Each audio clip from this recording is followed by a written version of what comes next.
I'm pleased to welcome you to the launch of the post-election evaluation report for the 9th of August 2023 general election.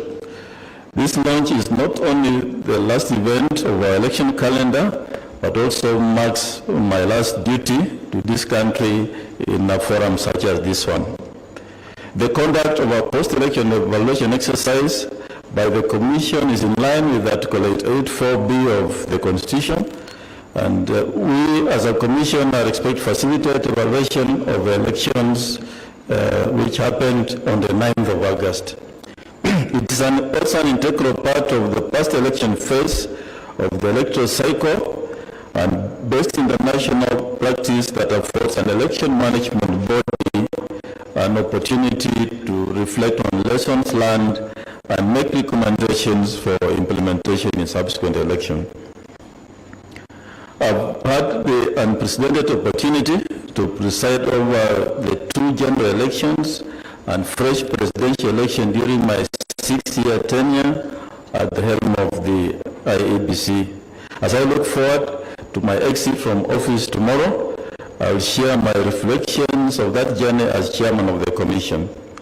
I was appointed in office on the 18th of January 2017, and we took the oath of office on 20th of the same month. In the oath of office, I swear to obey, respect, and uphold the Constitution and all the laws of the Republic, that I would faithfully and fully, impartially, and to the best of my ability discharge the trust and perform the functions and exercise of powers devolving upon me by virtue of the appointment without fear, favor, bias, affection, ill will, or prejudice. And the last sentence, I ask God to help me remain true to this oath. I joined the commission that I had been appointed along with me with the other commissioners who were 7 to oversee the conduct of the 2017 general election that was less than 7 months away. We had very limited time to understand the infrastructure of the election and architecture of the commission. Additionally, the processes had already been concluded by the previous commission, and there was no time to make any major reviews or adjustments. We conducted the 2017 general election that was nullified, and we held a fresh presidential election as ordered by the Supreme Court on the 23rd of October 2017. And the results of that fresh presidential election were upheld by the Supreme Court in a subsequent petition that was filed. As it will be recalled, one commissioner resigned before the fresh presidential election, and 3 others followed shortly after. And those were very difficult moments as we were just left, the 3 of us. But we had taken an oath of office, and we could not falter on that oath. We had a duty to this country to start preparing for the 2022 general election. And second, we had a responsibility to ensure the preservation of the Commission of its long-tested experience in election management that had created a large body of technical competence and practical knowledge that drives its preparation and conduct of elections. So drawing from the Supreme Court decision, drawing from our experiences in the general election and the fresh presidential election of 2017, we set on the journey to prepare and make sure that the 2022 election is successful. We prepared a strategic plan 2020 to 2024. We came up with the election operation plan, which provided a roadmap for implementation. And during this journey, I must mention a few achievements which we leave behind and hope that the incoming commission will build on those achievements. Over the last 6 years, we have conducted a number of activities, and some of the notable achievements are when we came in the commission, we found the commission was being managed under 17 regions as had been demarcated by the commission in the country. But we said, as a commission, in line with the devolution, we must set up county election officers, and so we set up 47 county election officers, and then these county election officers have been a success story. We have 47 county election managers who oversee the activities of the commission in the constituencies within those counties. And this, so we have 47 county election managers and then senior election officers in the 290 constituencies who form an increased permanent staff of the Iebc, which to date stands at about 1,000. We also found an institution which did not have policies and procedures, and so we set on a journey to develop various policy manuals and standard operating procedures to address systemic challenges within the commission systems and operations.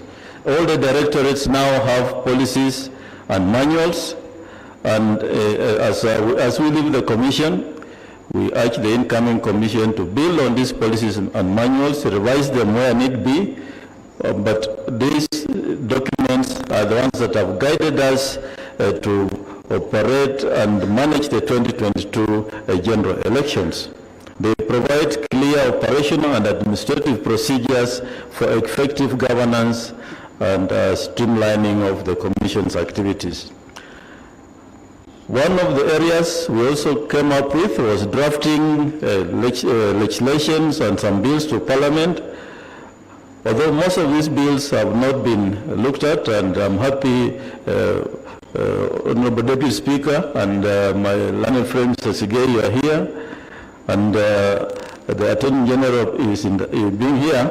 We drafted Referendum Bill 2020, Iebc Amendment Bill 2020, Election Campaign Financing Amendment Bill, and Election Laws Amendment. These bills are still lying in the House, and we urge the Parliament, please look at them and at least prepare them so that this commission can have better legal framework for the next election.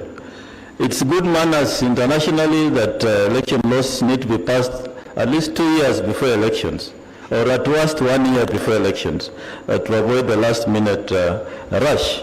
So we hope this time round we have the 13th Parliament, which I'm sure should look at these bills and pass the necessary amendments to the election law, at least 2 years or at least 1 year before elections, so that the Commission can prepare adequately for the 2027 elections. Among the key things we did was voter registration. We had an additional 2.743498 new registered voters, and expanded the diaspora voting to additional countries to make a total number of 12.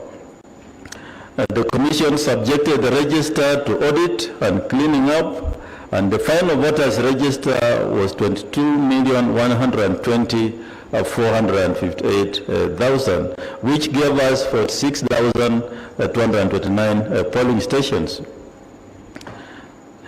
This commission in 2022 reduced the cost of election as compared to 2017. We actually reused the technology that we deployed in elections. We only bought 14,000 new KIMS kits, but we reused the old ones.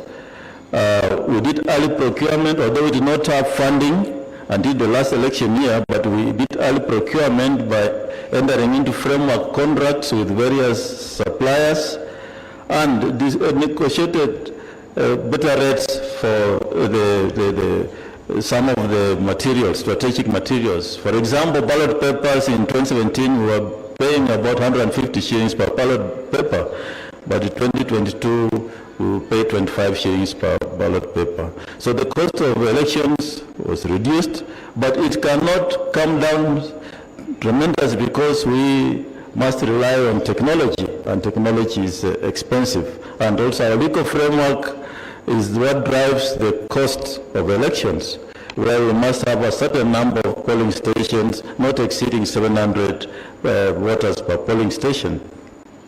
So as a commission, we also said we must print sufficient ballot papers. We printed ballot papers equivalent to the number of registered voters.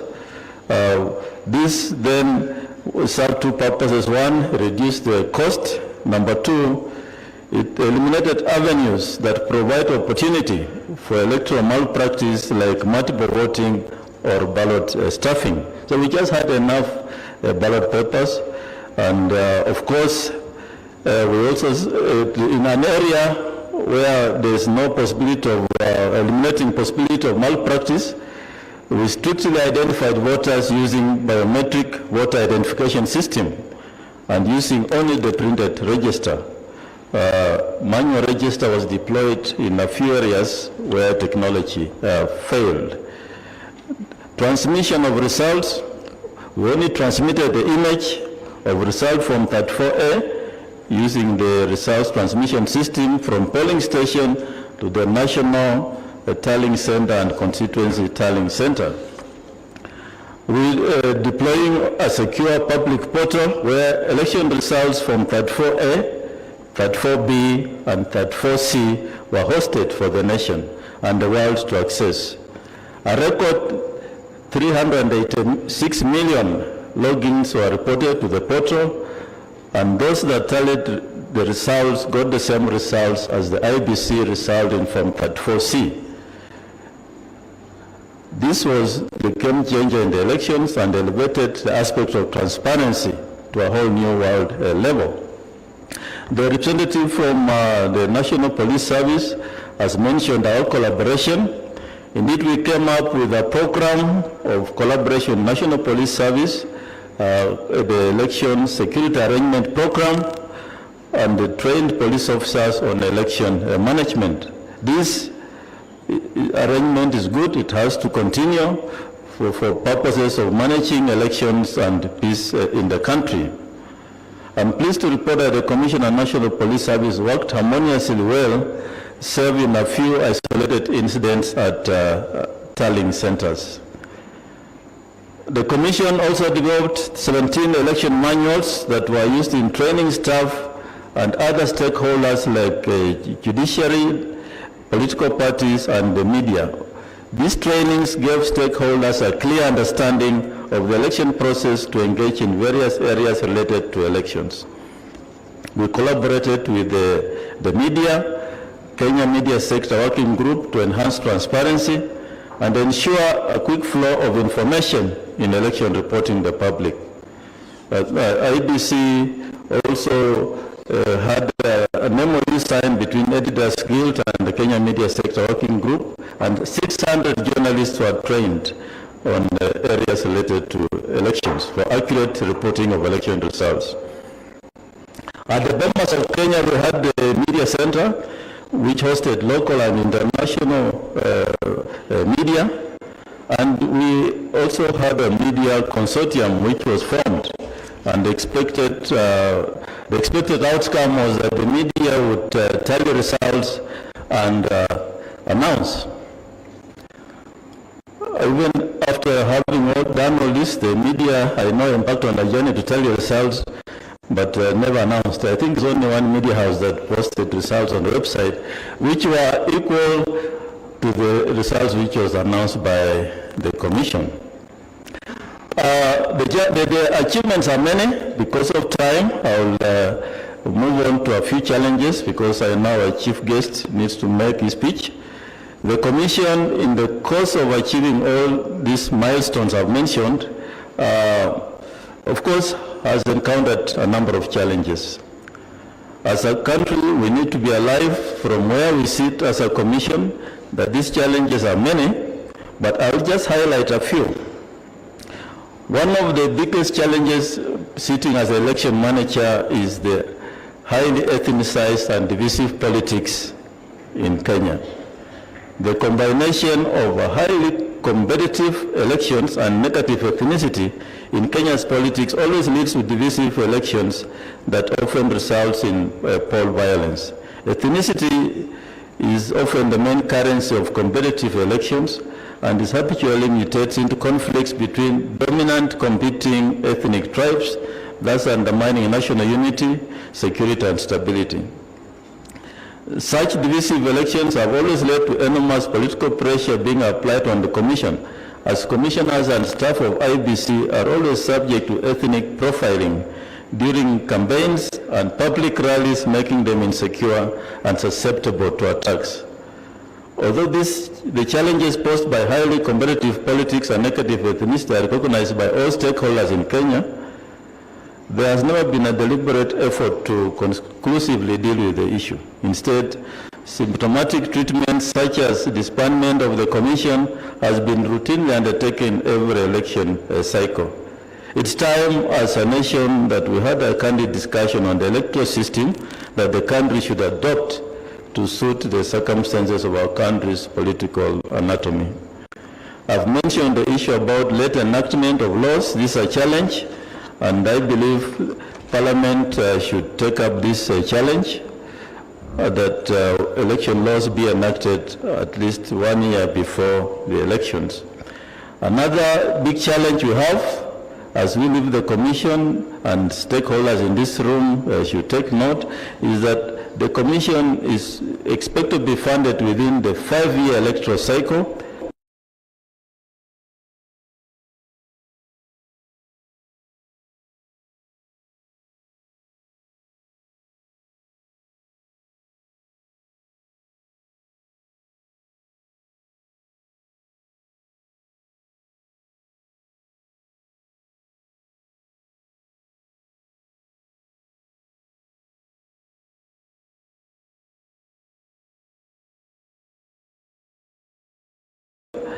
And we normally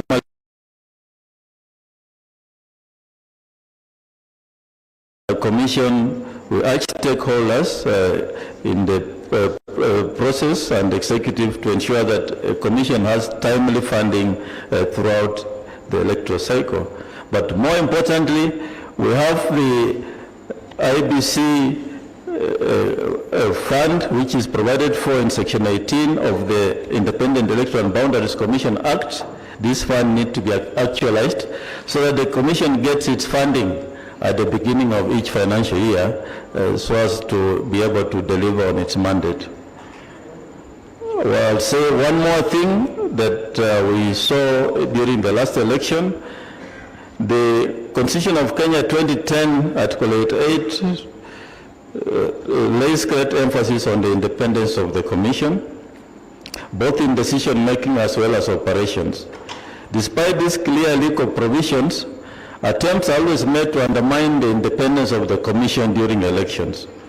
The 2022 general elections witnessed probably the gravest attempts to usurp the independence of the Commission and the sovereign will of the people of Kenya as expressed in the polls. These attempts took the form of ethnic profiling and open threatening of some members of the Commission and staff, arrest and holding communicate of Commission staff and service providers without lawful basis, abduction and illegal detention of staff and service providers by state security, attack and assault of some members of the Commission, staff and service providers by goons and law enforcement agents at the Bomas of Kenya and at some county and constituency tallying centers. Abduction and murder of a constituency returning officer, intimidation of the Commission by some members of the National Security Advisory Council to moderate results which goes against the will of the people. The gravity of these attempts to subvert the will of the people cannot be wished away or swept under the carpet, because they might re-emerge in the future. For this reason, the Commission wrote to the President of the Republic of Kenya requesting for a public inquiry in respect of the process leading to the declaration of the final results at the Bomas of Kenya. The outcome of the inquiry, we believe, will bolster the independence of the Commission and ensure that it maintains the stature contemplated by the Constitution. It will also enable a future election environment devoid of harassment, intimidation, profiling, and harm of Commission staff while discharging their duties. It will also ensure that institutions that support the Commission during elections discharge their duties and responsibilities in accordance with the law and not as directed by individuals with partisan interest hell-bent on subverting the will of the people. As we finalize our term in the Commission, we must say that one of the biggest threats to the Commission is misinformation and disinformation. We have seen misinformation or spread of false incorrect statements or facts in a political environment is a recipe for tension, unrest and chaos. And in Kenya, just like in other jurisdictions, misinformation is the latest and probably the greatest threat to democracy. False accusations have the potential to cause violent conflict, orders leveled against the Commission's conduct of elections by political players. In most instances, no action is taken against authors of these remarks, as they are considered to enjoy freedom of speech, yet they can discredit an otherwise free, fair, and credible election. It is surprising that despite remarkable enhancement of checks to guarantee integrity of the electoral process, the old notion that elections are stolen or rigged still pervades our political rhetoric. It's even grave that misinformation and disinformation is unashamedly presented in our hallowed courts as evidence during election petitions.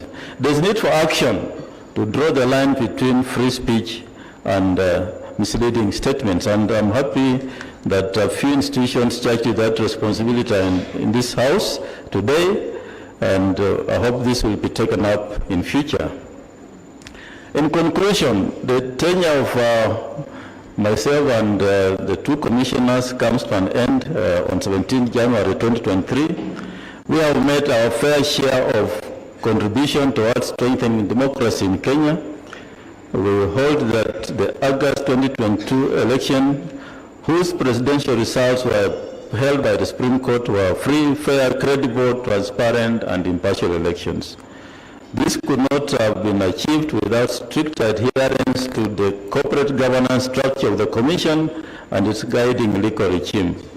The Commission, as established and mandated by the Constitution of Kenya and Iebc Act, has clear roles, duties, responsibilities of its members and staff.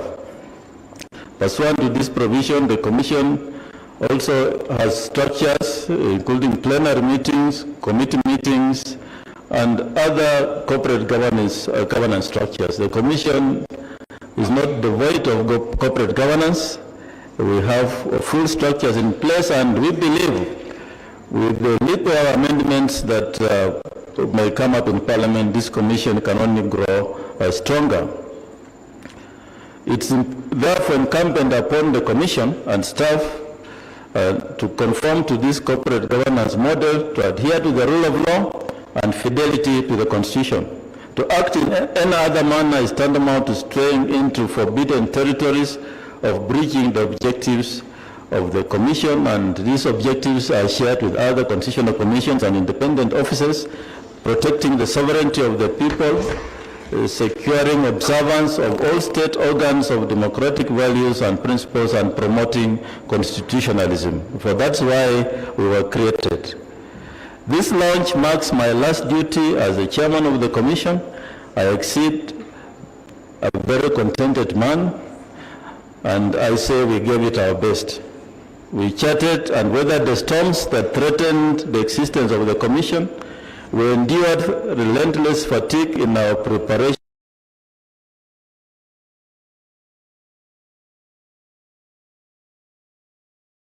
for election. We mastered high courage to overcome perils of democracy and pick the baton from us to take the elections of this country to the next level. I wish to acknowledge the assistance we have been accorded by our development partners, that includes the direct support of UNDP, led deepening democracy programs with the membership of European Union, United Kingdom, the Republic of Germany, Republic of Italy, and Republic of Ireland. We also appreciate various initiatives by USAID. Finally, I thank the people of Kenya for this opportunity to serve you the last 6 years. I equally, with abiding respect, am allowed to resolve to vote peacefully, the resolve you made as people of Kenya to vote peacefully peacefully during this election. It's a gift that I will cherish and carry with me always. God bless Iebc and God bless Kenya. Thank you very much.